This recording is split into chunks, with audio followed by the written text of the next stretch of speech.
Every Friday, these two thrill-seeking couples would sail their private yacht to a remote island in the middle of the sea, always looking to try something new. But this time, fate had something else planned. As the seawater suddenly began to recede, a sense of dread filled the air. Everyone realized something was wrong. They feared their yacht might get stuck on the shore, so the four of them quickly jumped into a small boat to return to it. But that was only the beginning of their troubles. While halfway through their journey back, the boat's underside struck a hidden rock and tore open. Water started flooding in fast. Without panicking, they pushed the motor to full throttle, and luckily, they made it back to the yacht just in time. Captain Matt, overjoyed, rushed inside the yacht to pop open a bottle of champagne. But just then, disaster struck again. The yacht hit another underwater rock with a jolt, throwing everyone into the sea in an instant. Before they could react, the yacht capsized, flipping upside down with its hull facing the sky. Somehow, they all managed to swim toward it and helped each other climb on top. First, they hoisted up Captain Matt, who then pulled up the others one by one. After catching their breath, they saw a massive hole in the yacht's underside, torn open by the impact. Had the yacht not flipped over,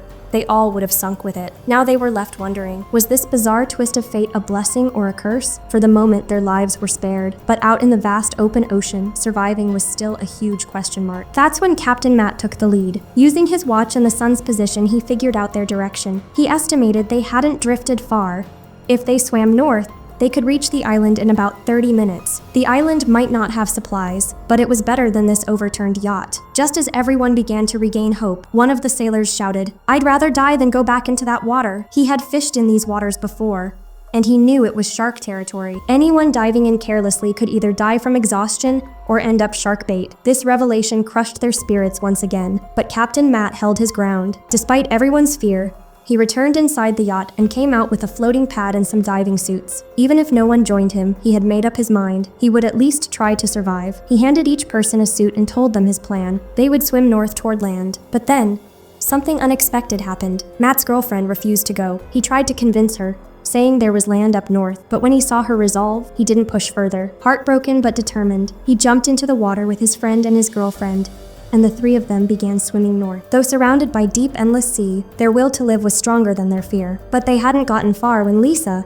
the girlfriend who stayed behind, saw her lover drifting away. Her heart wavered. After a moment of indecision, she leapt in, too, determined to be with him come what may. Now all four, two couples, were heading toward the island using two partially broken floating boards. Things went smoothly at first, but soon, all three, except Captain Matt, were completely exhausted. Even though their bodies were giving up, their spirits held on. After a short break, they resumed swimming, but none of them realized the real danger was only just beginning. Suddenly, the two women at the front screamed. They noticed strange, fast-moving currents on the surface, like something massive was swirling underneath. Matt immediately dove under to investigate, and what he saw chilled him to the bone. A massive shark was circling just beneath them. The three quickly huddled back to back, hoping their 8 flailing limbs might scare it off. But the shark wasn't afraid. It came even closer and started circling them, faster and faster. Drenched in fear, panic set in, and things got worse when one of their floating boards drifted away in the current. The guy whose girlfriend was now left without support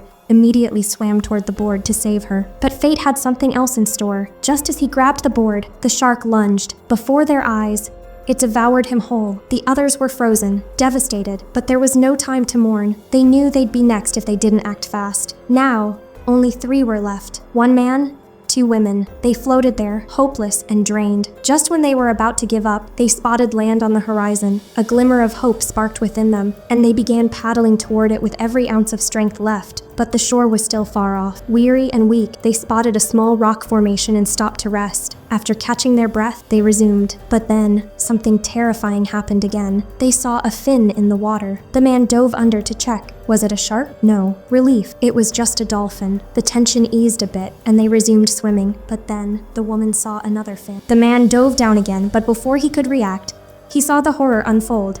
The shark had returned, and it swallowed one of the women alive. Shaken and horrified, the man grabbed his girlfriend and raced toward the rocky outcrop. After a grueling swim, they reached a jagged rock. The girl managed to climb up, but the rocks were slippery. She kept sliding down. Seeing this, the man panicked and pushed her up with all his might. She finally made it up, but it was too late to save him. Just as he reached for her hand, the shark struck again and swallowed him whole. And just like that, this tragedy came to a heartbreaking end. Of the 4, Only Lisa survived. Hours later, a passing fishing boat found and rescued her. And that brings us to the end of a gripping true-style tale that proves just how powerful the human will to survive can be. Sometimes, one moment of courage can decide whether you live or vanish forever. If you found this story intense and moving, please like the video and leave a powerful comment below. Thank you for watching.